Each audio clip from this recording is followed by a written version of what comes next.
Eu gravei o momento exato em que meu marido decidiu que eu não era mais uma esposa, mas um estorvo a ser descartado para ele ficar com tudo. Meu nome é Mariana e passei 28 anos corrigindo erros com minha caneta vermelha em salas de aula. Sou uma mulher de palavras precisas, silêncios observadores e uma organização que muitos confundem com frieza. Elvésio, meu marido, é um contador que passou 31 anos calculando ativos e passivos, enquanto eu cuidava da nossa história. Ribeirão Preto estava um forno naquele setembro. O calor seco invadia a casa e pesava nos ombros como um aviso. Eu estava no andar de cima, na minha biblioteca, lidando com um diagnóstico de esquecimento leve que me obrigou a ser extremamente metódica. Para não perder os detalhes do dia, passei a usar um aplicativo de gravação no celular. Foi quando ouvi a voz dele vindo de baixo. O som subia nítido pelo duto de ventilação, um erro de projeto da nossa casa. Elvésio falava no telefone com a naturalidade de quem fecha um contrato qualquer. Amanhã eu interno ela e fico com tudo, ele afirmou sem hesitar. O mundo não desabou, ele ganhou foco. Senti um incômodo gélido, uma clareza absoluta. Ele achava que eu era fraca. Ele acreditava que eu era previsível. Apertei o botão vermelho do gravador silenciosamente. Enquanto ele planejava minha ruína lá embaixo, eu documentava o fim dele aqui em cima. Minhas mãos não tremeram. Eu estava pronta para corrigir o maior erro da minha vida. Eu via o Elvésio circular pela cozinha com uma delicadeza que me dava náuseas. Ele passou a me tratar como um vaso de cristal prestes a rachar. Naquela semana, o calor de Ribeirão Preto estava insuportável e o suor dele parecia o veneno que ele guardava no peito. Eu observava cada movimento. Ele começou a organizar meus esquecimentos como quem prepara um dossiê de incompetência. Ele escondia meus óculos de leitura dentro da geladeira e depois fingia me ajudar a encontrar com um suspiro de pena. Eu via o brilho de triunfo nos olhos dele quando eu fingia confusão. Ele não sabia que eu sabia. Eu anotava tudo mentalmente. Cada pequena sabotagem era um parágrafo que eu revisaria depois com minha caneta vermelha invisível. Ele passou a gerenciar minha conta bancária com uma eficiência predatória. Mariana, você esqueceu de pagar a luz de novo, ele dizia com aquela voz mansa de contador. Eu sabia que a conta estava paga. Eu tinha o comprovante digital no meu celular bem ao lado das gravações das conversas dele. Ele usava o meu dinheiro para comprar presentes para si mesmo e dizia que eram investimentos para o nosso futuro. Eu via as faturas chegarem, itens caros que eu nunca usei. Ele achava que eu não percebia as entrelinhas da nossa própria vida. Eu era a professora de português e ele era o aluno medíocre tentando me enganar com uma redação cheia de erros de caráter. Eu servia o café dele todas as manhãs com a precisão de quem prepara um réu para o julgamento final. Naquela quarta-feira, ele me levou para jantar no restaurante mais caro da cidade. O ar-condicionado era gelado, mas o clima na mesa era sufocante. Ele tirou um folheto da pasta de couro. Era uma clínica de repouso no interior, um lugar com jardins impecáveis e grades invisíveis. Mariana, nós conversamos com os médicos e isso é o melhor para você. Ele mentiu sem piscar. Ele falava de sacrifício familiar enquanto apontava para a linha onde eu deveria assinar a procuração plena. Ele queria minha autonomia em troca de um quarto com vista para o nada. Ele disse que a família precisava de paz e que eu era o peso que impedia todos de caminhar. Eu olhei para o papel e depois para o rosto dele. Ele estava ansioso. A ganância suava pelos poros dele. A conta do jantar veio e ele a empurrou para o meu lado da mesa com um sorriso triste. Você paga hoje, querida, para nos lembrarmos dos bons tempos em que você ainda cuidava de tudo, ele disse. Eu paguei o banquete do meu carrasco com a calma de quem sabe que aquele era o último centavo que ele veria da minha herança. Eu assinei o recibo do restaurante, mas deixei o folheto da clínica intocado. Eu vi o ódio brilhar por trás da máscara de marido zeloso. Ele achava que tinha vencido. E é aqui que eu preciso que você se inscreva no canal, porque o que eu fiz em seguida foi legalmente impecável e moralmente devastador. Me diz nos comentários de onde você está me ouvindo. Eu preciso saber que não estou sozinha nessa história. O barulho do motor do carro do Elvésio sumiu na esquina e o silêncio finalmente se instalou. A casa parecia respirar aliviada sem o peso da presença sufocante dele. Eu fiquei ali sentada na cabeceira da mesa de jantar, olhando para aquele folheto da clínica. O papel acetinado brilhava sob a luz da sala como uma promessa de paz que, na verdade, era uma sentença de prisão. Ele esqueceu a pasta de couro aberta sobre o buffet. Um erro amador para um contador tão meticuloso. Ele estava tão certo da minha confusão mental que baixou a guarda. Lembrei de terça-feira passada. Eu estava no corredor e ouvi ele rindo ao telefone com o irmão. Ela nem sabe mais que dia é hoje, ele disse entre gargalhadas. Vou colocar a velha num lugar bonito e aproveitar o que sobrou do fôlego dela em dinheiro vivo. Aquela frase ecoou na minha mente como um erro de concordância gritante. Eu não era uma velha, foi a mulher que sustentou os sonhos dele por 3 décadas. O desprezo na voz dele foi o ponto final que eu precisava. Ser boa sempre foi a permissão que eu dei para eles pisarem em mim. Abri a pasta dele com calma. Lá estava por acaso a procuração plena que ele queria que eu assinasse amanhã cedo. Li cada linha com a atenção de quem revisa uma tese de doutorado. Ele queria tudo: imóveis, investimentos, minha voz e meu destino. Peguei minha caneta de tinta preta, não a vermelha de corrigir alunos, mas a preta de assinar sentenças. Mas eu não assinei o papel dele.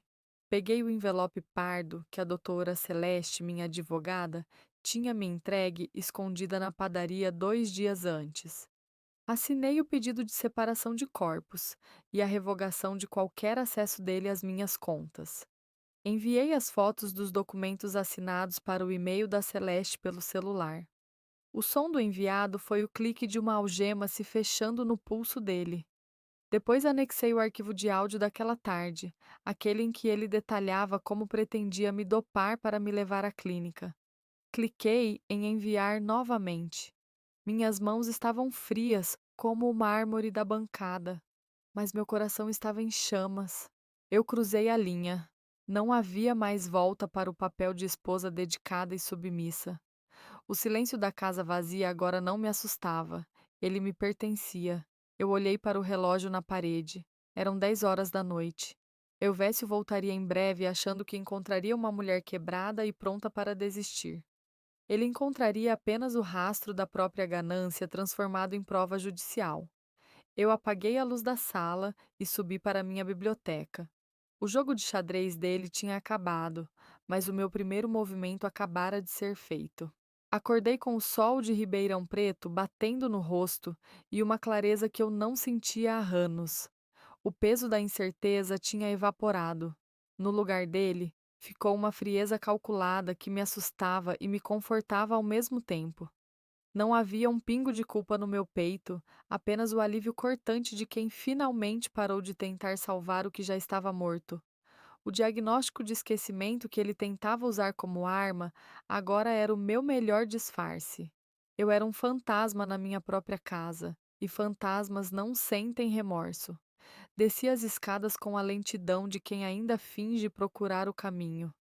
Elvésio estava na cozinha, cercado pelo cheiro de café e pela sua aura de dono do mundo. Ele me olhou com aquela pena fingida que costumava me ferir, mas que agora só me dava náuseas. Bom dia, querida. Lembrou de tomar o remédio? Ele perguntou, deslizando a xícara na minha direção, como quem alimenta um animal de estimação. Tomei o café devagar, sentindo o calor do líquido e o gelo da minha decisão. Ele sorria para o celular, provavelmente conferindo o saldo das contas que ele achava que ainda controlava. Ele via uma mulher quebrada e confusa sentada assim de sua frente. Eu via um homem que tinha acabado de assinar a própria sentença de despejo moral. A liberdade tem um peso estranho, um tipo de vertigem que te faz querer rir no momento mais inapropriado. Eu mantive a máscara. Deixei que ele acreditasse que tinha me dobrado, que a internação seria apenas o passo final de uma vitória fácil. Ele mencionou que precisávamos passar no cartório mais tarde para organizar umas pendências. Eu apenas assenti, dando a ele a satisfação da minha passividade. Cada gesto meu era uma mentira necessária para proteger a verdade maior que eu carregava no bolso, gravada e documentada. Ele achava que eu era o rascunho de uma vida que ele estava pronto para apagar. Ele não tinha ideia de que eu já era assim a versão editada, revisada e pronta para o ponto final. A rotina dos dias seguintes foi um exercício exaustivo de teatro. Eu circulava pela casa como se estivesse em um cenário de papelão, observando o Elvésio fazer planos grandiosos com o que já não lhe pertencia. Ele falava ao telefone sobre reformas, sobre a venda de terrenos que eram herança do meu pai, sobre uma vida de luxo que ele pretendia construir sobre os meus escombros. Eu evitava o contato visual prolongado. Tinha medo de que o brilho do meu triunfo saltasse das pupilas e estragasse o espetáculo antes da hora. Era fascinante observar a arrogância de quem se sente intocável. Ele passou a agir como se eu já não estivesse ali, falando de mim na terceira pessoa enquanto eu tomava sopa na mesa de jantar. Ela está bem mais calma hoje, ele dizia para o irmão, como se eu fosse um objeto de decoração que finalmente parou de fazer barulho. Eu engolia a sopa e o ódio, transformando tudo em paciência. O pior erro de um contador é subestimar o valor do silêncio de uma professora de português. O momento mais difícil foi durante um almoço no sábado. O calor de setembro estava no auge e a tensão na sala era quase sólida. Elvésio abriu uma garrafa de vinho caro, um que eu tinha guardado para uma ocasião especial, e serviu um copo para o irmão. Ele olhou para o jardim, para a piscina que ele planejava reformar com o meu dinheiro e soltou uma gargalhada seca.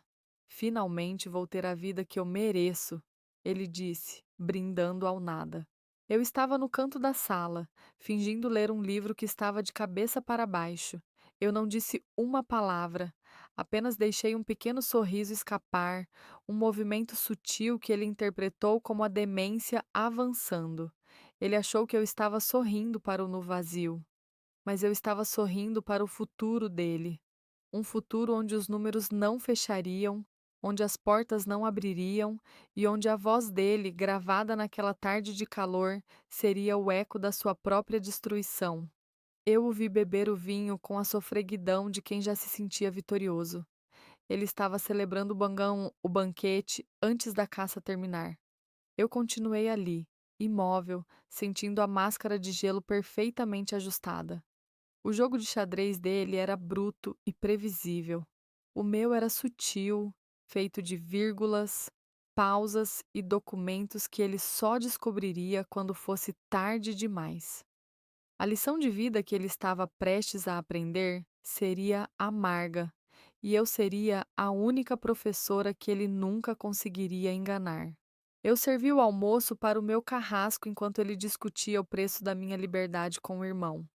O domingo em Ribeirão Preto parecia derreter as calçadas, e o calor dentro daquela sala era sufocante. Recebemos o Valdir para uma refeição que cheirava no traição servida fria.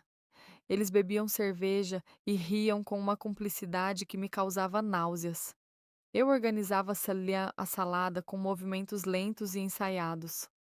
Elvésio limpou a boca e soltou o golpe sem qualquer hesitação. Mariana, o doutor Arnaldo ligou e disse que a papelada da interdição está pronta para amanhã, ele afirmou. Senti o sangue fugir do rosto, mas mantive a mão firme na travessa de vidro. Eu já tinha enviado tudo para a Xene advogada na sexta-feira. Os originais que ele procurava estavam longe, protegidos pelo sigilo judicial. Valdir me olhou com uma piedade que escondia uma ganância rasteira. Você precisa descansar, cunhada, ele comentou entre um gole e outro. Eu forcei um olhar vago, o olhar de quem esqueceu o próprio nome. É para o seu bem, Mariana, o Elvésio reforçou. Ele me chamou de meu amor na frente do irmão. A mentira dele tinha o sabor metálico de uma faca amolada. Ele me pediu a pasta azul que estava no buffet da sala, aquela com os registros de imóveis que eu já tinha bloqueado legalmente. O pânico subiu pela minha garganta como um refluxo amargo e quente. Se ele abrisse o buffet e não encontrasse nada, o meu tempo acabaria ali. Eu respirei fundo e usei a minha melhor arma contra ele. Pasta azul? Eu perguntei, deixando a voz tremer um pouco de propósito. Acho que guardei na biblioteca, ou talvez na gaveta das toalhas, eu não sei. Euvésio suspirou com uma impaciência vitoriosa e olhou para o irmão. Está vendo, Valdir? Ela não consegue mais manter o foco. Ele cochichou. O irmão assentiu, devorando a carne que eu tinha apagado. Retirei-me da mesa sob o pretexto de buscar o documento que não existia.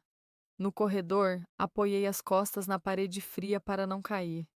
Meu coração batia como um pássaro enjaulado batendo as asas contra o peito. Eu estava vivendo um roteiro perigoso e cada palavra era uma mina. A sensação de ver o predador cair na armadilha era inebriante. Eu era o labirinto. Subi para a biblioteca e fechei a porta com o máximo de cuidado. O envelope da minha advogada estava aberto sobre a mesa de madeira. Ele expunha a petição de separação de corpos de forma escancarada. Era essa a prova física da minha rebelião silenciosa e necessária. Ouvi os passos pesados do Elvésio subindo a escada de madeira. Ele vinha conferir meus movimentos. Em um movimento reflexo, cobri os documentos com uma pilha de redações antigas. Peguei uma caneta vermelha e comecei a riscar o papel com força. A porta abriu sem bater. Ele entrou com aquela arrogância de quem já se sente dono do meu ar. Mariana, achou o documento? Ele perguntou com os olhos vasculhando as estantes. Eu não olhei para cima. Continuei corrigindo uma frase inexistente sobre o uso da crase no papel. Estou ocupada, Elvésio. Esses alunos não sabem mais escrever, eu disse seca. Ele parou ao meu lado, a mão quase encostando na pilha de papéis. O cheiro do perfume dele me causou uma tontura de nojo. Ele esticou o braço e sua manga roçou na petição escondida. O tempo parou por um segundo infinito e mortal naquela sala quente. Se ele puxasse aquele papel, meu plano desmoronaria como um castelo de cartas. Eu virei o rosto e fixei meus olhos nos dele com intensidade. Você está me atrapalhando, eu disse com a minha voz de autoridade. Ele recuou, surpreso com o tom que eu não usava. Ele riu, uma risada baixa e desdenhosa que ecoou pelas estantes de livros. Tudo bem, professora. Continue com suas correções inúteis. Ele debochou com desprezo. Ele saiu batendo a porta, convencido de que eu estava perdendo a sanidade. Eu soltei o ar que nem sabia que estava segurando nos pulmões. Minhas mãos finalmente tremeram de verdade. Eu estava andando em um campo minado sob o sol do meio-dia. Cada passo me aproximava da liberdade ou de um abismo sem fim. Ver a convicção dele de que eu era inofensiva era o meu prazer. Ele não sabia que eu estava corrigindo a vida dele agora, e o erro dele não teria direito a nenhuma prova de recuperação. Segunda-feira amanheceu com o bafo quente de Ribeirão Preto invadindo-os o quarto. Elvésio estava no escritório desde cedo, e eu ouvi o som do teclado sendo espancado com fúria. Ele tentava acessar a conta conjunta para transferir o primeiro lote do nosso patrimônio. O silêncio da casa foi quebrado por um grito abafado dele lá embaixo. Ele subiu as escadas 2 degraus por vez com o rosto transformado. Mariana, por que a senha da conta conjunta foi alterada? Ele estava vermelho e o suor escorria pelas têmporas. Eu continuei dobrando meus lençóis com uma calma que o deixava louco. Senha? Eu perguntei com a voz aérea e o olhar perdido. Eu mal lembro onde deixei meus óculos, Elvésio. Como eu saberia de senhas? Ele bufou e jogou o celular sobre a colcha de piquê. O banco disse que houve uma revogação presencial de todos os poderes. Ele me encarou com uma dúvida súbita e cruel que fez meu sangue gelar. Você andou saindo de casa escondida ou falando com alguém no portão? Meu coração disparou, mas eu sorri com a doçura de uma criança. Só com o moço que vende mel, respondi. Ele deu um murro no batente da porta e desceu gritando no telefone. O pânico dele era o meu combustível secreto. Valdir chegou 10 minutos depois, com a cara de quem tinha acabado de perder um enterro. Eles se trancaram na cozinha e eu ouvi os sussurros urgentes vindos pelo duto.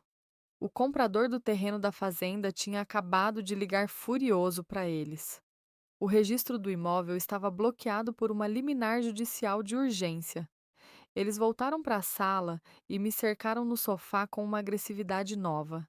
Mariana, para de fingir agora, o Valdir gritou perdendo a compostura. Ele apontava o dedo na minha cara com um ódio que ele não conseguia mais esconder. Quem é essa advogada chamada Celeste que assinou o bloqueio das suas cotas? Eu não respondi e apenas olhei para o relógio de parede da sala. Eram exatamente 10 horas da manhã de segunda-feira.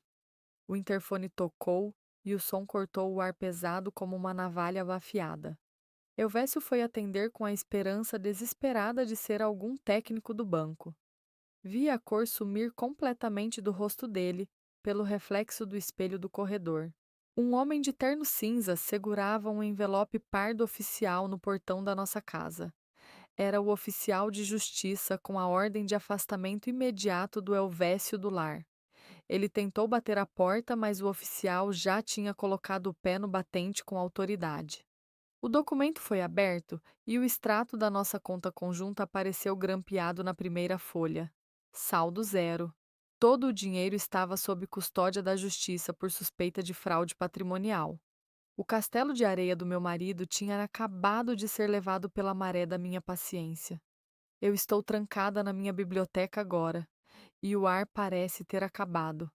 Ouço os gritos do Elvésio subindo pelo duto de ventilação como trovões.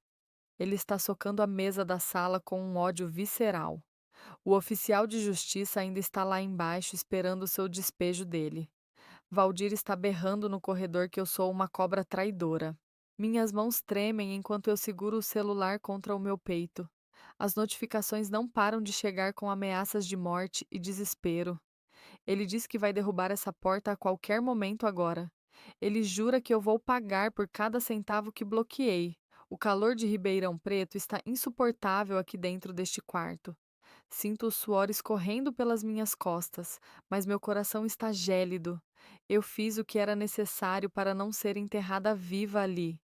Eu corrigi o destino dele com a tinta do meu próprio sangue. Mas agora eu sinto um vazio que me apavora profundamente hoje. Eu te pergunto com toda a sinceridade: eu fui longe demais? Eu deveria ter tido piedade do homem que dormiu comigo 30 anos? Ou a ganância dele justificava essa destruição total e absoluta agora? Me digam nos comentários o que vocês fariam se estivessem aqui. Ele está subindo o primeiro degrau da escada de madeira agora. O som da bota dele ecoa como uma sentença de morte. Ele parou na frente da minha porta e o silêncio é mortal. A maçaneta começou a girar devagar e com uma força brutal. O que eu faço se ele conseguir entrar neste quarto agora? Eu chamo a polícia novamente ou encaro o monstro que eu criei? Por favor, me ajudem a decidir por que eu perdi o meu norte.